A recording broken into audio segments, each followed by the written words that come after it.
Hello, আজ আমরা শিখব কজেটিভ ভার্বযুক্ত বাক্যগুলোকে কিভাবে সহজে পেসিভ ভয়েসে পরিণত করা যায়।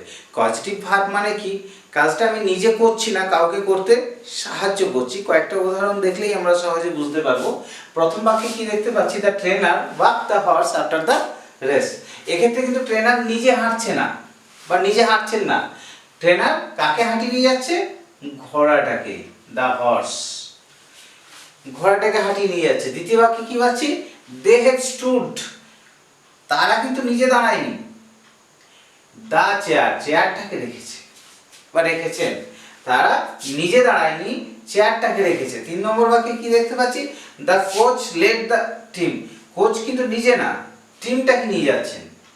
কোচ টিমটাকে নিয়ে যাচ্ছেন। তাহলে এইগুলোকে আমরা পেসিভ ভয়েসে বলে কি করব? কিছু না, subject verb object, subject verb object. এগুলো তো other word. Subject verb object. তাহলে অবজেক্ট সামনে চলে আসবে। এক্ষেত্রে কি করলাম? The trainer walk the horse after the race. কি করলাম? The horse was walked by the trainer after the race. অর্থাৎ রেস প্রতিযোগিতার পরে ট্রেনার ঘোড়াটাকে হাঁটিয়ে হাঁটিয়ে নিয়ে যাচ্ছে। পরের বাক্যে আমরা কি পাচ্ছি? They stood the chair against the window. উইন্ডোর উল্টো দিকে যা চেয়ারটা রেখেছে। তাহলে কি করলাম? The chair has been stood against the window by them.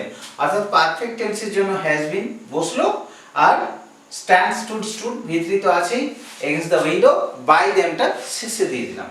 তারপর 3 নম্বর বাক্যে কি পাচ্ছি? The coach led the team after the match. কি করলাম? The team was lead by the coach after the match. আমরা এই ধরনের আরও কিছু বাক্য পাই, সেইগুলো একই রকমভাবে আমরা সহজভাবে সুন্দরভাবে করে নিতে পারবো। আমাদেরকে প্রথম কাজটাই হচ্ছে সেখান থেকে সাবজেক্ট ভার্ব এবং অবজেক্ট খুঁজে বার করতে হবে। অবজেক্টটা সাবজেক্টের জায়গায় চলে আসবে, আর যেভাবে আমরা করেছি আজকে এরকমভাবে প্র্যাকটিস করলে আমরা সহজেই করতে পারবো। ওকে, থ্যাংক